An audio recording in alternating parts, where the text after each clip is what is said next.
The stagecoach lurched to a stop in front of the dusty trading post, and Julia Bennett pressed both hands against her swollen belly, feeling the twins kick as if they too sensed their journey had finally ended.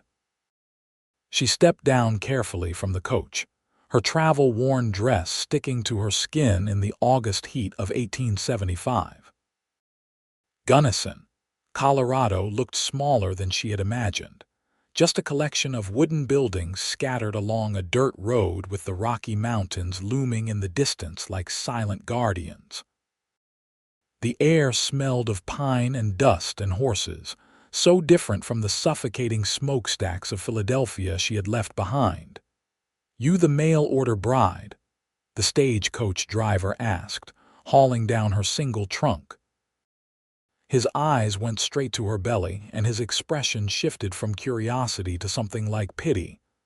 "I am Julia Bennett," she said, lifting her chin. "I am expected." "Right." He set the trunk down with a thud. "Thompson's ranch is about 3 miles west of here. You wanting me to take you out there, or you gonna wait for him to collect you?" Julia looked around the small town.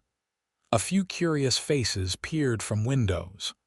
A woman in a faded calico dress swept the porch of what looked like a general store, watching her with open interest. She felt the weight of their stares, knew what they were thinking. A pregnant woman arriving alone as a mail-order bride. There would be talk. "I will wait," Julia said. "Is there somewhere I might sit?" The driver gestured toward a bench outside the trading post. "Suit yourself." Thompson usually comes to town on Saturdays for supplies.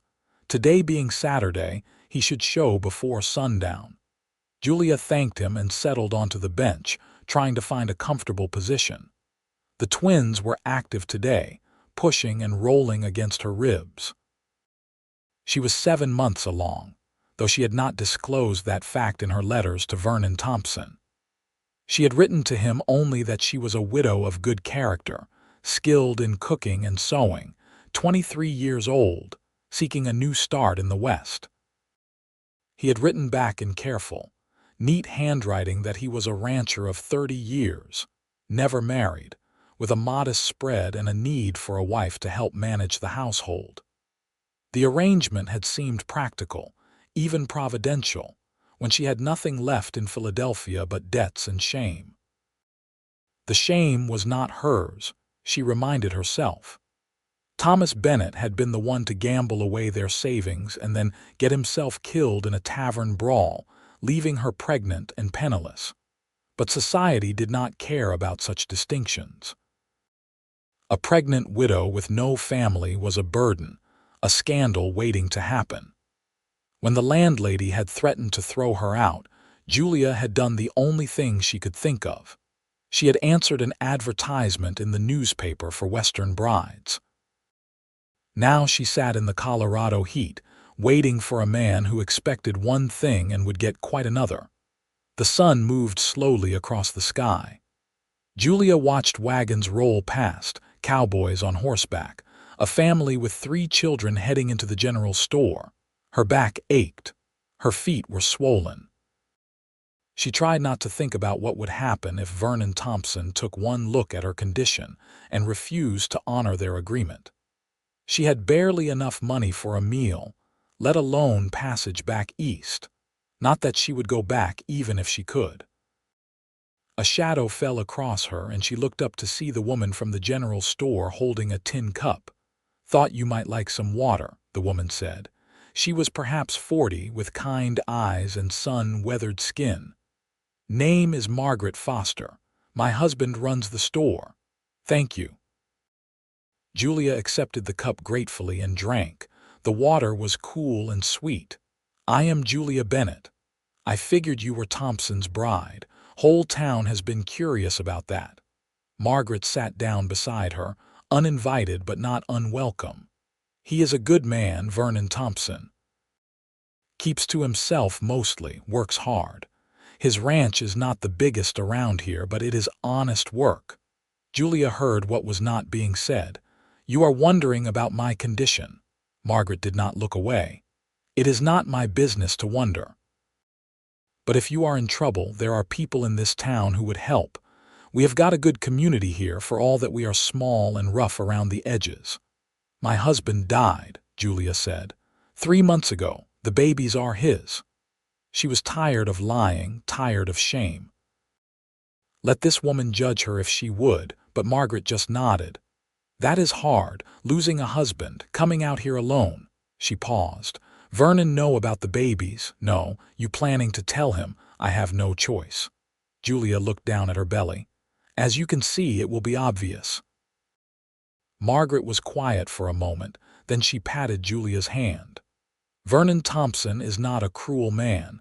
I have known him since he came to Gunnison 5 years back. He keeps his word. If he sent for a bride, he will honor that." She stood up. "You need anything, you come to the store. We look after our own here." Julia felt tears prick her eyes, but she blinked them back. "Thank you." The sun was beginning its descent toward the mountains when Julia heard the sound of a wagon approaching. She looked up and saw a man driving a team of 2 horses, a supply wagon loaded with lumber and sacks of grain. He was tall, even sitting down, with broad shoulders and a worn hat pulled low over his eyes. As he drew closer, she could see his face was tanned and weathered, with a strong jaw shadowed by stubble. He looked older than 30, but perhaps that was just the hard life of ranching.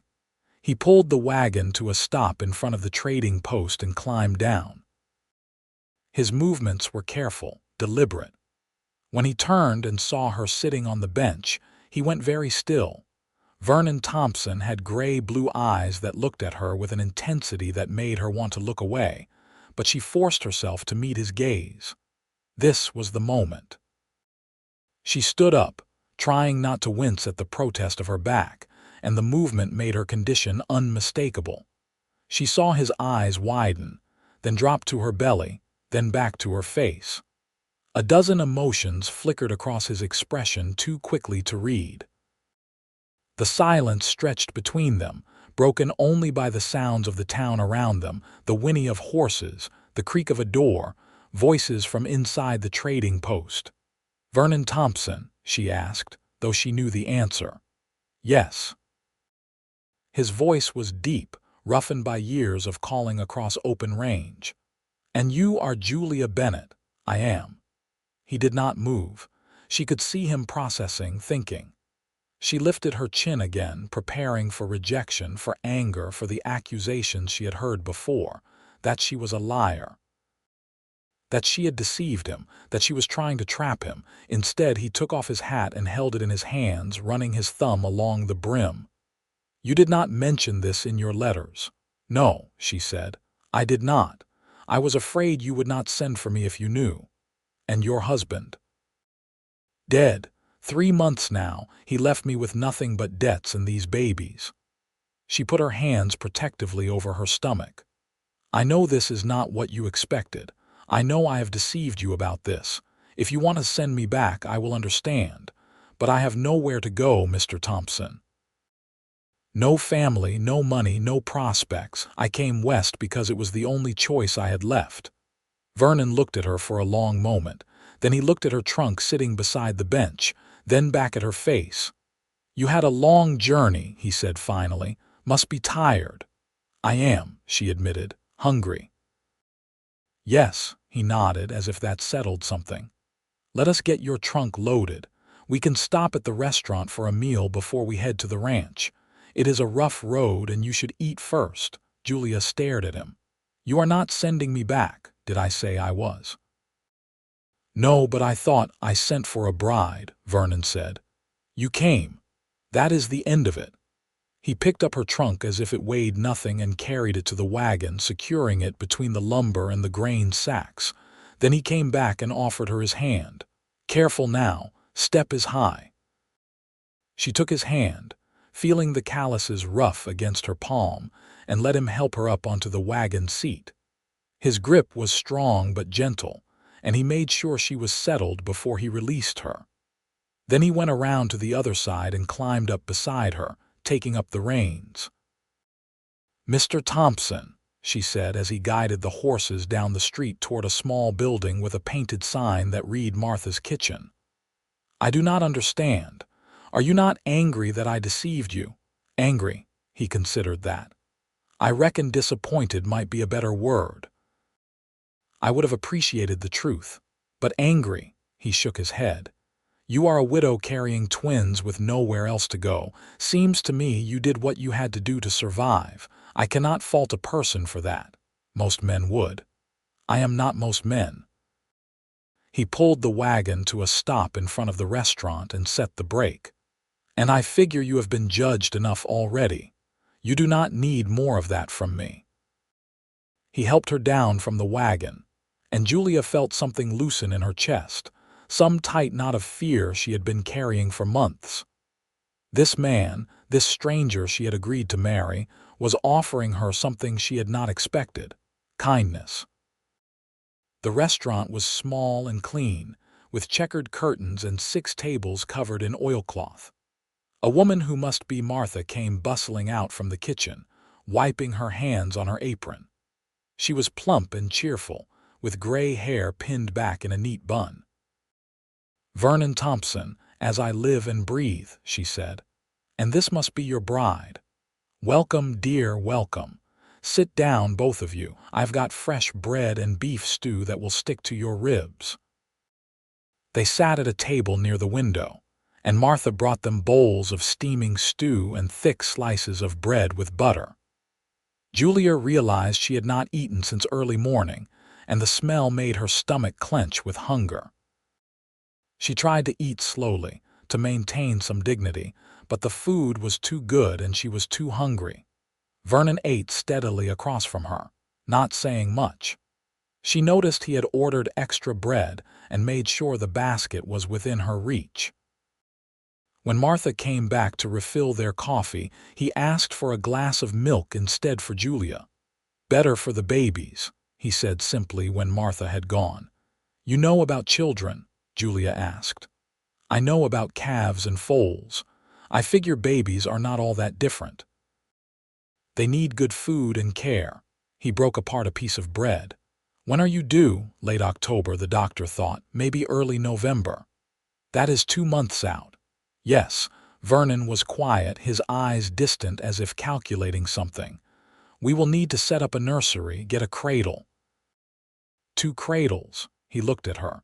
"You have everything you need, baby clothes and such." "I have some things," Julia said. "I made what I could before I left Philadelphia. We can get more in town, whatever you need." He took a sip of his coffee. "The ranch house is not fancy, but it is solid. 2 bedrooms upstairs, parlor and kitchen downstairs. I built it myself when I first claimed the land. You can change whatever you want, make it feel like home." 2 bedrooms, Julia said carefully. "That is generous." Vernon met her eyes. "I am not expecting anything from you, Mrs. Bennett. We can get married whenever you are comfortable with it, or not at all if you would rather. Either way, you and those babies have a place with me. No strings attached." Julia felt tears threaten again. "Why are you being so kind to me?" He looked uncomfortable with the question.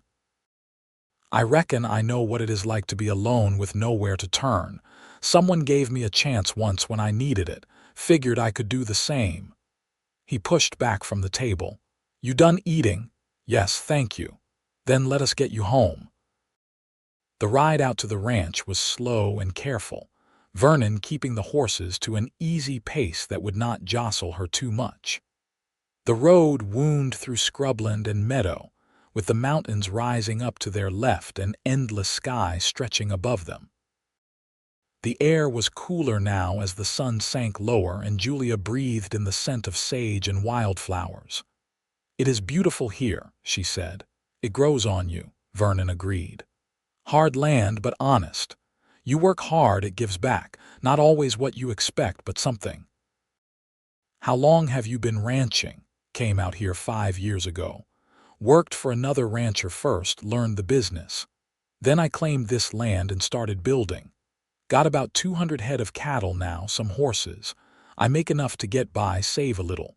It is a good life." "Why did you want a wife?" Vernon was quiet for a moment.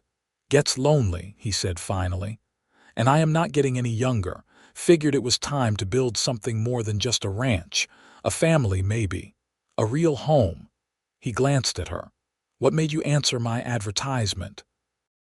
"I needed somewhere to go," Julia said honestly. "But I also wanted a new start.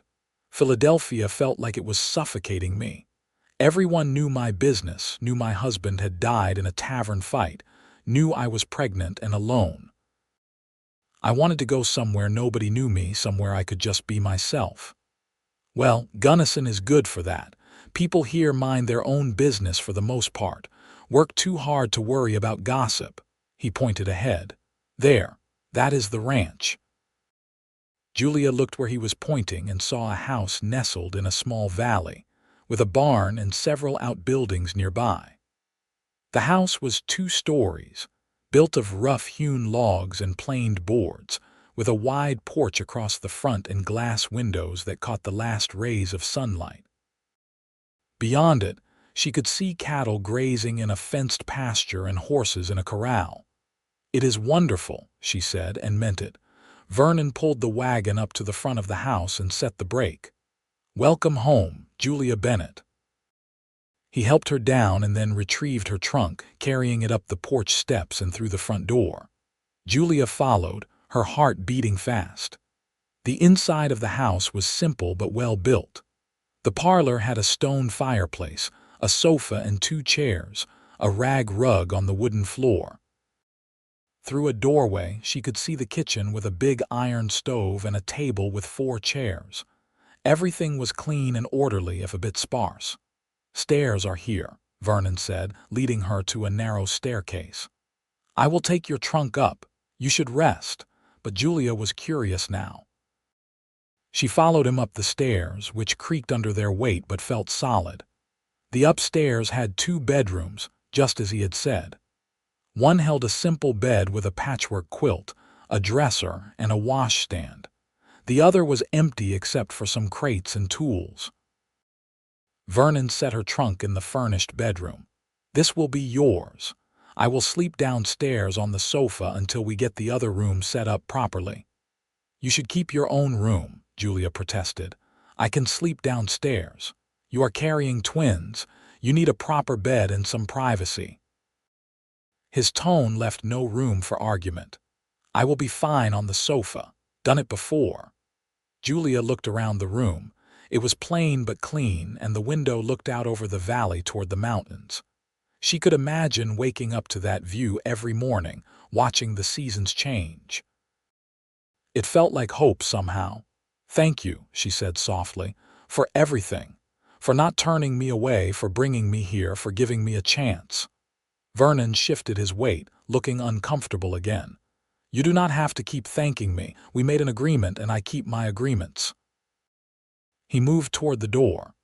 "I need to see to the horses and check on the cattle before dark. You rest. There is food in the kitchen if you get hungry later. I will be back in an hour or so."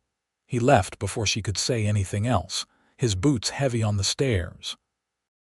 Julia heard the front door close and then silence. She walked to the window and watched him stride toward the barn, his movements purposeful and efficient. Then she sat down on the bed and let herself finally relax. The days that followed fell into a pattern. Vernon rose before dawn to tend the animals and ride out to check on the cattle.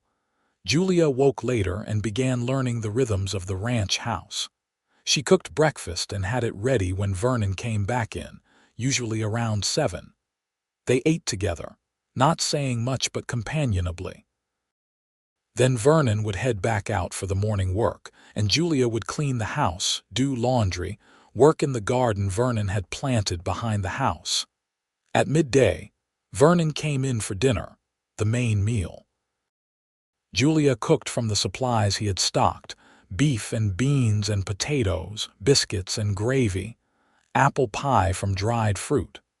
She was a good cook, better than Vernon had expected, and he never failed to compliment the meal. Then he would rest for a short while before heading back out for afternoon work. Supper was a lighter meal, and after they ate, They would sit on the porch as the sun set, watching the sky turn colors and listening to the sounds of the ranch settling down for the night. It was during these evening hours that they talked, slowly getting to know each other. Julia learned that Vernon had grown up in Missouri, on a farm that failed during a bad drought. His parents had died when he was 20, and he had drifted west looking for work and a new start. He had worked as a ranch hand, a trail driver, even spent a winter trapping in the mountains. He had saved every penny he could, learned everything he could, and when he was 25, he had claimed this land and started building his ranch. "I wanted something that was mine," he told her one evening. "Something nobody could take away, land and cattle and a house I built with my own hands. That matters to me." "I understand that," Julia said. "Wanting something that is yours. I never had that, really. My father arranged my marriage to Thomas Bennett when I was 19. I went from my father's house to my husband's house, never had anything that was just mine." "You have it now," Vernon said. "This place is as much yours as it is mine." As the days passed, Julia felt herself beginning to heal. The constant anxiety that had gripped her for months began to ease. She slept through the night, woke rested, found pleasure in simple tasks like hanging laundry to dry in the mountain air or kneading bread dough. The twins grew inside her, active and strong, and she felt hopeful about their future for the first time. Vernon was kind but distant, always respectful of her space. He never touched her except to help her down from the wagon when they went to town on Saturdays, or to steady her arm if she stumbled. They were like two people circling each other, waiting for something neither could name. 3 weeks after Julia's arrival, Vernon brought up the subject of marriage. They were sitting on the porch after supper, watching the first stars appear. Vernon had been quiet all through the meal, and Julia had sensed something on his mind. "I have been thinking," he said, turning his coffee cup in his hands, "about us getting married. Not because I expect anything," he added quickly, "but for the babies. They should have a name, a legitimate claim, and it would make things easier for you being a married woman." Julia had been expecting this conversation but still felt nervous. "That is practical," she said carefully. "I figure we could go to town on Saturday. The preacher could do a simple ceremony. We could get the paperwork filed." He glanced at her. "Unless you would rather wait." "No," Julia said. "You are right. It makes sense for the babies." She paused. "But I want you to know, Vernon, that I will not hold you to this forever. When the babies are older, if you want to end the marriage, I will not stand in your way. You have done more than enough for me already." Vernon's jaw tightened. "When I marry someone, it is for life. I do not go back on my word. Even when you were trapped into it by circumstance, nobody trapped me. I made a choice." He set down his cup. "Look, Julia, I know this is not what either of us expected, but we are here and we are making the best of it. That is enough for me." "Is it enough for you?" Julia looked at him. This man who had taken her in without question, who had given her safety and a home and asked for nothing in return. She felt something shift inside her, some recognition that this strange arrangement might become something real if she let it. "Yes," she said. "It is enough." They were married on Saturday in the small church in Gunnison, with Margaret Foster and her husband as witnesses. Julia wore a simple blue dress she had remade from one of her old gowns, and Vernon wore a clean shirt and his best trousers. The preacher, a thin man named Reverend Hastings, performed the ceremony in 10 minutes flat, and they signed the register in the back of the church. Vernon placed a simple gold band on her finger. "It was my mother's," he said quietly. "She would have wanted you to have it." Julia felt the weight of it, this symbol of a promise made. "I will treasure it." After the ceremony, they went to Martha's kitchen for a meal, and several townspeople stopped by their table to offer congratulations. Margaret gave Julia a hug and whispered, "You did well." Vernon Thompson is one of the good ones. As they drove back to the ranch that afternoon, husband and wife now in law if not yet in heart, Julia looked down at the ring on her finger and felt something like contentment. It was not love, not yet. But it was the possibility of love, and that was more than she had hoped for. September arrived with cooler mornings, and the first hints of gold in the aspen leaves. Julia's belly had grown to the point where moving was difficult, and Vernon had taken to helping her with more of the household tasks. He would bring in firewood without being asked, carry the water for laundry, reach high shelves in the kitchen. He was always careful not to make her feel helpless, but his thoughtfulness touched her. One morning Julia came downstairs to find Vernon at the kitchen table, working on something with wood and tools. Shavings littered the floor around him. "What are you making?" she asked. He looked up, a bit sheepish. "Cradle. Figured we would need two. This is the first one." Julia moved closer to look. The cradle was taking shape, smooth, curved rockers and straight sides, the wood carefully sanded. "It is beautiful. Not done yet. Want to make sure it is sturdy." He ran his hand along the curve of a rocker. "I never built anything like this before. It is different from building a barn or a fence. This has to be perfect, for the babies." Something in his voice made Julia's chest tighten. "You care about them, the babies, even though they are not yours." Vernon looked up at her, his gray-blue eyes serious. "They will be mine when they are born. They will have my name. I will raise them as my own. Blood does not matter much to me. What matters is showing up every day, taking care of them, being there when they need me." He paused. "That is what makes a father." Julia felt tears slip down her cheeks before she could stop them. Vernon was on his feet immediately, alarmed. "Are you all right? Is it the babies? Should I get the doctor?" "No," she said, laughing through the tears. "No, I am fine. I am just happy, Vernon. I did not expect to be happy, but I am."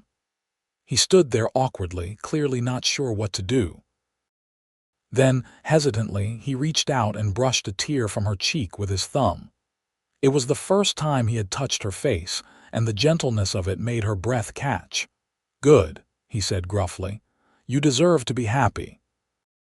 His hand lingered for just a moment, and Julia felt the warmth of his palm against her skin. Then he stepped back and cleared his throat. "I should get back to work on this cradle." But the moment had changed something between them. Julia felt it, a new awareness, a recognition of the attraction that had been building beneath the surface of their careful courtesy. That evening, Julia made a special supper, frying chicken, and making biscuits with honey, fixing green beans from the garden. Vernon noticed immediately when he came in. "What is the occasion?" he asked. "No occasion. I just wanted to make something nice." She set the food on the table and sat down across from him. "You have been working so hard on the ranch and on the cradles. I wanted to show my appreciation." Vernon smiled, a rare full smile that transformed his weathered face. "You do not have to do that, but I will not complain. This looks delicious." They ate and talked about the ranch, about plans for the winter.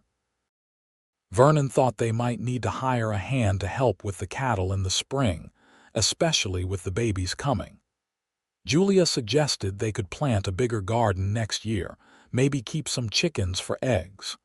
"This is starting to feel like planning a real future," Vernon said. "Is that not what we are doing?" "I suppose it is." He looked at her across the table. "Julia, I want you to know something. I know we got married for practical reasons, but I do not see it that way anymore. I see you as my wife, my partner. I want this to be a real marriage when you are ready for that." Julia's heart beat faster. "What do you mean by a real marriage?" "I mean I care about you more than I expected to." He looked down at his plate. "I am not good with words. I am better at showing than telling. But I need you to know that when I look at you, I do not see an obligation or a duty. I see someone I want to build a life with, someone I am coming to love." Julia stood up, her chair scraping back, and walked around the table. Vernon stood as she approached, uncertainty in his eyes. She took his hands in hers and looked up at him. "I care about you too," she said. "You have given me so much, Vernon, safety and a home and kindness when I expected nothing. And somewhere along the way, I started seeing you differently. Not as the stranger who answered my letters, but as someone good and strong and worthy of love." "Julia," he said, and then his hands were cupping her face and he was kissing her. It was a gentle kiss, careful of her condition, but it held all the feeling he could not put into words. Julia kissed him back, her hands on his chest, feeling the steady beat of his heart under her palms. When they pulled apart, both were breathing hard. "I have wanted to do that for weeks," Vernon admitted. "I have wanted you to," Julia said. He laughed, surprised and pleased.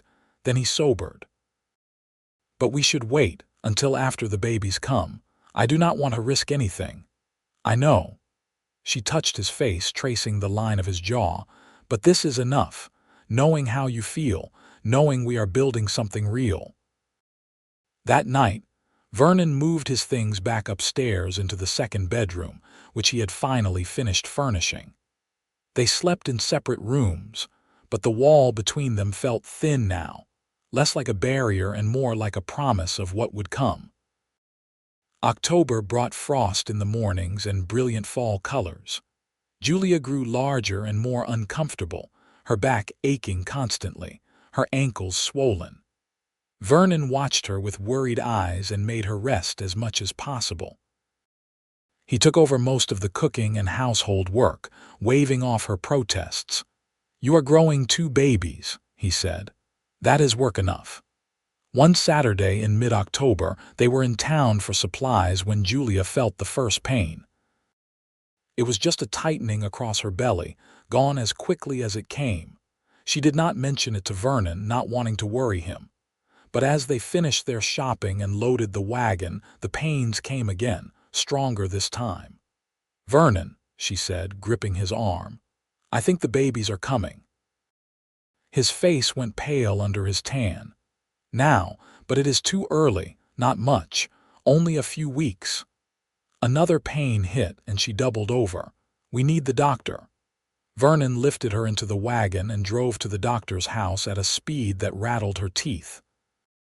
Dr. Reeves, a gray-haired man with a calm manner, examined Julia and confirmed she was in labor. "Twins often come early," he said. "We will need to get her somewhere she can lie down. The birthing could take hours." "I will take her home," Vernon said. "That is too far." "The hotel has a room we can use. I have delivered babies there before." Dr. Reeves began gathering his supplies. "Go get the hotel keeper to prepare the room. I will stay with your wife." Vernon hesitated, clearly not wanting to leave Julia, but she squeezed his hand. "Go, I will be fine." The next hours blurred together in waves of pain and effort. Vernon stayed by her side the whole time, holding her hand, wiping her forehead with a cool cloth, murmuring encouragement when she thought she could not bear another contraction. Dr. Reeves worked calmly, and Margaret Foster appeared at some point to help, her presence soothing. "You are doing so well," Margaret said. "Not much longer now." The first baby came as the sun was setting, a boy with a strong cry and a shock of dark hair. Dr. Reeves cleaned him and wrapped him in a blanket, and Vernon held him with such awe and tenderness that Julia started crying. "He is perfect," Vernon whispered. The second baby came 20 minutes later, another boy, smaller than the first but just as healthy. Julia held them both, exhausted but elated, while Vernon looked at them with wonder. "2 sons," he said. "Julia, we have 2 sons." "We do," she said, smiling through tears. "What should we name them?" They had discussed names before but never settled on anything. Now, looking at the twins, Vernon said, "The first one looks like a Matthew, and the second one may be Daniel." "Matthew and Daniel Thompson," Julia said, testing the names. "I like that." Dr. Reeves checked Julia and declared her healthy, though she would need rest. Vernon arranged for them to stay at the hotel that night rather than risk the wagon ride home. He paid for the best room and sat in a chair by the bed, watching Julia and the baby sleep. "You should rest too," Margaret said softly. She had stayed to help and now stood by the door. "You look exhausted." "I cannot stop looking at them," Vernon said. 3 hours ago they did not exist. Now they are here, my family." His voice caught. "I never thought I would have this." Margaret smiled. "You are a good man, Vernon Thompson. They are lucky to have you." After she left, Vernon moved to the edge of the bed and carefully picked up the baby closest to him. Matthew, the firstborn. The baby squirmed and made a small sound, and Vernon held him against his chest, marveling at how tiny he was. "I will take care of you," he whispered. "You and your brother and your mother. I will work hard and keep you safe and teach you everything I know. You are mine now, my son." Julia, not quite asleep, heard him and felt her heart swell with love for this man who had become so much more than she ever expected. They brought the babies home 2 days later, Vernon driving the wagon at a crawl to avoid any jostling. He had finished both cradles and set them up in Julia's room, along with a comfortable chair for nursing. The house felt transformed, filled now with the sounds of baby cries and coos. The first weeks were exhausting. The twins woke at different times, needing to be fed and changed around the clock. Julia was up most nights, and Vernon helped whenever he could, walking with a fussy baby while Julia nursed the other, or changing diapers with fumbling but determined hands. "I thought ranch work was hard," he said one night, bouncing Daniel while Matthew nursed. "This is harder." Julia laughed, tired but happy. "Worth it, though. Definitely worth it." As the weeks passed, they found their rhythm. The babies began sleeping for longer stretches, and Julia regained her strength. Vernon hired a ranch hand named Tom to help with the cattle so he could spend more time at the house. He was besotted with the twins, always finding excuses to hold them or play with them. Julia would often find him in the nursery when he should have been working, just watching them sleep. "They are growing so fast," he said one day. "Look, Matthew is smiling, a real smile." "That might just be gas," Julia teased. "No, it is a smile. He knows me." Vernon looked up at her with such joy that Julia's breath caught. "Julia, I love them so much. I did not know it was possible to love someone this much." "I know," she said softly. "I feel the same way." "And I love you," Vernon said. "I've loved you for a while now, but I was not sure when to say it. But life is short, and I do not want to wait any more. I love you, Julia. You and Matthew and Daniel. You are my family, my whole world." Julia set down the laundry she was folding and went to him, taking his face in her hands. "I love you too, Vernon. You have been my hero, my partner, my friend. And now you are the man I love." He kissed her, deep and full of promise, and when they pulled apart they were both smiling. That night, after the babies were asleep, Vernon came to Julia's room. She was waiting for him, and when he took her in his arms it felt like coming home. They made love slowly, tenderly, learning each other's bodies and hearts. And afterward, lying tangled together in the narrow bed, Vernon held her close and whispered, "I have room for 3 hearts." Turns out I had room for 4. Winter came to the Colorado mountains with snow and bitter cold. Vernon spent his days keeping the cattle fed and the horses sheltered, making sure the house was warm and the firewood stacked high. Julia kept the home fires burning, cooked hearty meals, and cared for the twins, who grew chubby and healthy despite the harsh weather. On Christmas morning, Vernon surprised Julia with a gift. It was a wooden box he had made, carved with intricate designs. "For you to keep things in," he said. "Special things." Inside was a folded piece of paper. Julia opened it and saw it was the advertisement Vernon had placed for a mail-order bride, yellowed and creased from being carried in his pocket. "I kept it," he said.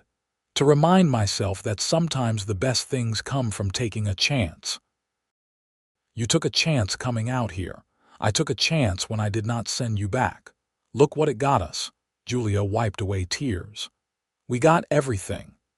They spent the day together, their small family, eating roast chicken and playing with the babies in front of the fire.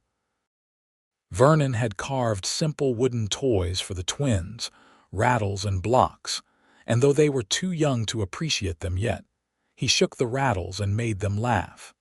As spring arrived and the snow melted, revealing new grass and wildflowers, Julia discovered she was pregnant again.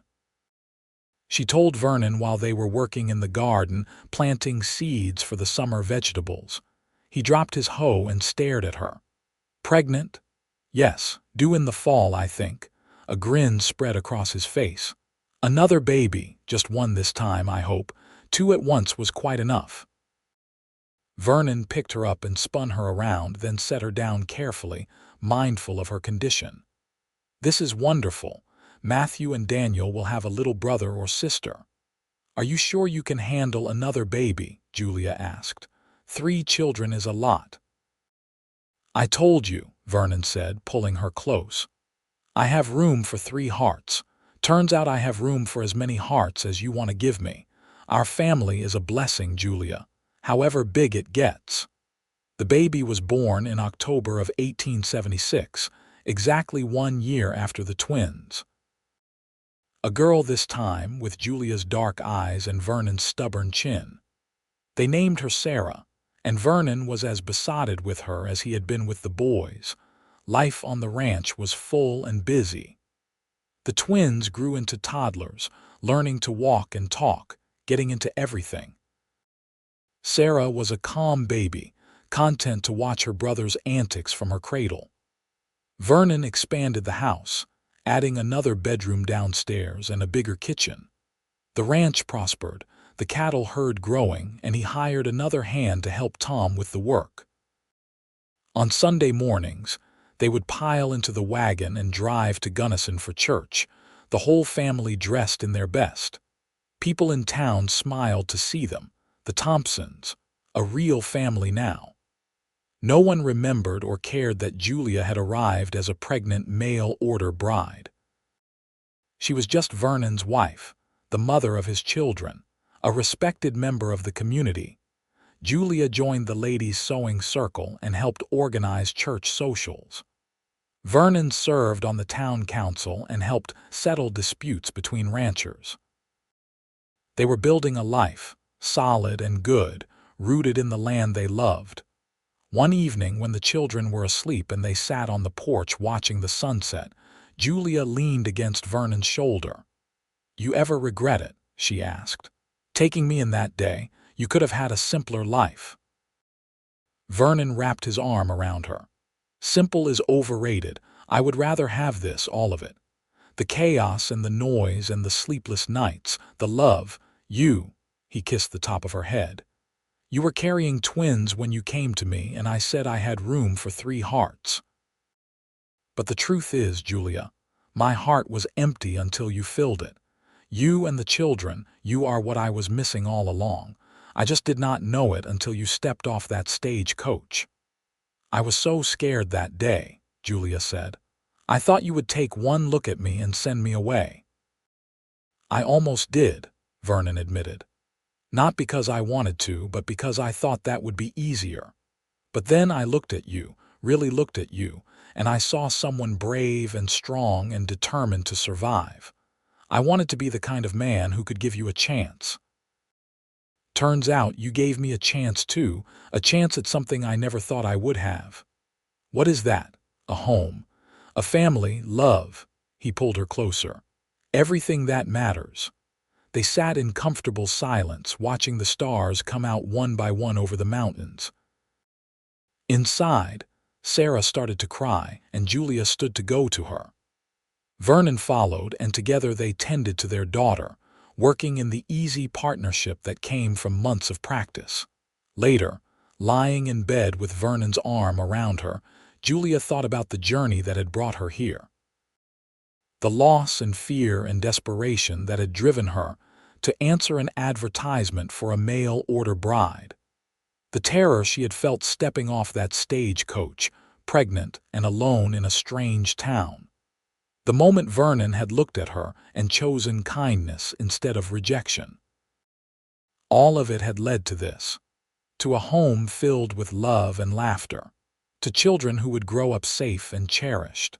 To a husband who loved her completely, who had taken her broken pieces and helped her become whole again. She had come carrying twins, her heart heavy with shame and fear. He had said he had room for 3 hearts. But the truth was, they had made room for each other, building something beautiful from the wreckage of her old life and the loneliness of his. The years rolled on, bringing changes and challenges as years always do. The twins grew into rambunctious boys who followed their father everywhere, learning to ride and rope and care for the cattle. Sarah became a bright, curious child who loved to read and ask endless questions. Vernon and Julia had 2 more children, another boy they named Joseph, and a girl they named Emma. The ranch continued to prosper. Vernon's reputation as a fair and honest rancher spread, and he was often called on to help settle disputes or give advice. Julia became known for her kindness, always ready to help a neighbor in need, whether with a meal for a sick family or caring for someone's children. As Julia approached her 30th birthday, she often reflected on how different her life was from what she had imagined as a frightened widow in Philadelphia. She had thought she was going west to find safety, a practical arrangement that would keep her and her babies alive. Instead, she had found love, real and deep and lasting. One Saturday in the summer of 1882, the whole family went to Gunnison for the town's founding celebration. There were races and games, a big barbecue, and dancing in the town square. Matthew and Daniel, now 6 years old, ran wild with the other children. Sarah, almost 6 herself, held Emma's hand and watched everything with serious eyes. Joseph, 2 years old, rode on Vernon's shoulders. As the sun set and the music started, Vernon handed Joseph to Sarah and took Julia's hand. "Dance with me." They moved together in the flickering light of the torches, surrounded by their neighbors and friends. Julia looked up at her husband, this man who had saved her with his kindness, who had loved her when she did not think she deserved love. "Happy?" Vernon asked. "More than I ever dreamed possible," Julia said. "Good," he pulled her closer, "because I plan to keep you happy for the rest of our lives. That is a big promise. I keep my promises," and he did. Through the years that followed, through the joys and sorrows that life brought, Vernon kept his promise. They raised their children to be strong and kind, taught them the value of hard work and the importance of family. They weathered droughts and harsh winters, celebrated good years and worked through bad ones. They grew old together, their love deepening with each passing year. When Matthew and Daniel turned 18, they decided to attend college in Denver, wanting to learn business and agriculture. Vernon and Julia were proud, even though they missed their sons terribly. Sarah followed 2 years later, determined to become a teacher. Joseph took over much of the ranch work, showing a natural talent for it. Emma, the baby, kept them all laughing with her wit and energy. Eventually, the children married and had children of their own. Matthew brought home a sweet-natured woman named Clara. Daniel married a spirited redhead named Anne. Sarah married a teacher named Peter and moved to a town 50 miles away. Joseph married a rancher's daughter named Beth and built a house on the northern edge of Vernon and Julia's land. Emma married late to a lawyer named Robert and moved to Denver, the ranch house filled with grandchildren during holidays and summers. Vernon built a bigger table to fit everyone, and Julia cooked enormous meals that disappeared in minutes. They sat on the porch in the evenings, surrounded by family, and told stories about the old days.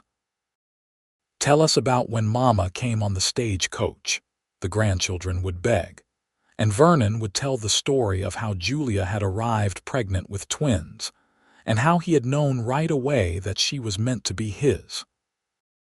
"I took one look at her and thought, 'There is the bravest woman I have ever seen,'" he would say, holding Julia's hand.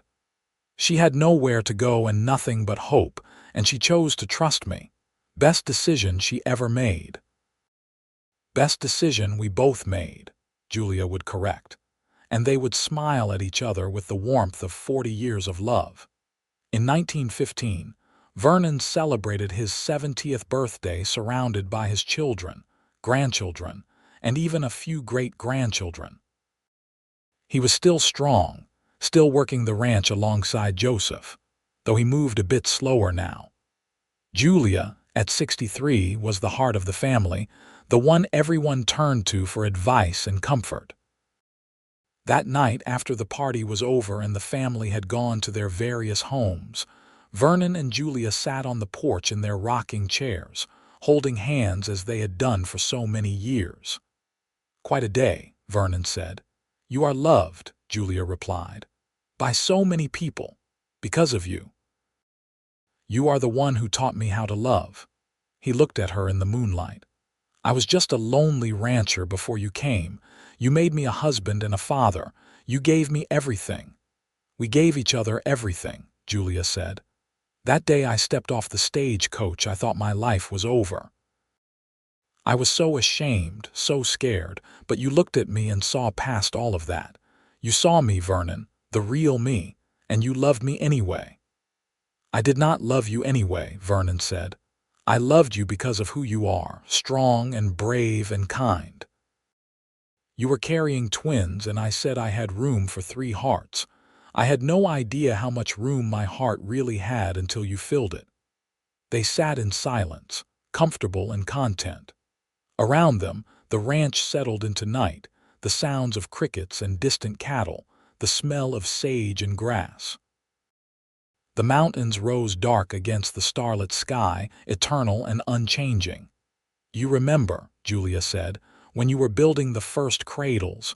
You said you wanted them to be perfect. I do remember. Everything you have built has been perfect. This ranch, this family, this life. You built it all with your hands and your heart."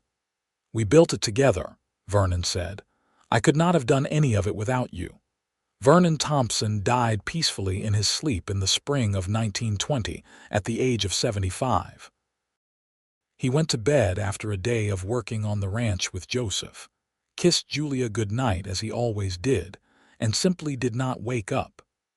The doctor said it was his heart, worn out from a lifetime of hard work and hard love. The funeral was attended by nearly everyone in Gunnison and the surrounding ranches. Vernon had been a pillar of the community, respected and loved. But it was Julia who people remembered most from that day, standing straight and strong despite her grief, thanking everyone for coming, comforting her children and grandchildren. "He lived a good life," she told them.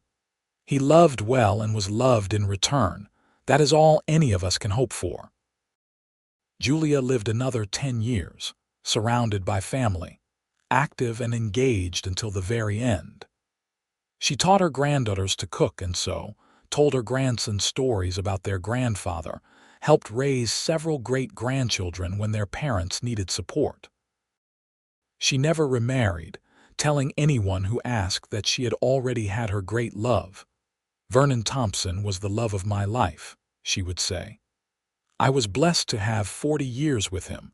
Some people never find that kind of love at all." On a warm October evening in 1930, Julia gathered her 5 children around her bed. She was 93 years old, and they all knew she did not have much time left. "I want you to know," she told them, her voice weak but clear, "that every day of my life with your father was a gift. I came to Colorado with nothing but fear and hope, and he gave me everything. He gave me all of you. This family is his legacy, and I am so proud of it.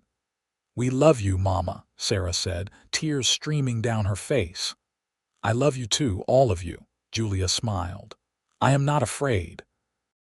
I am going to see your father again. He has been waiting for me." She died that night peacefully with her children holding her hands.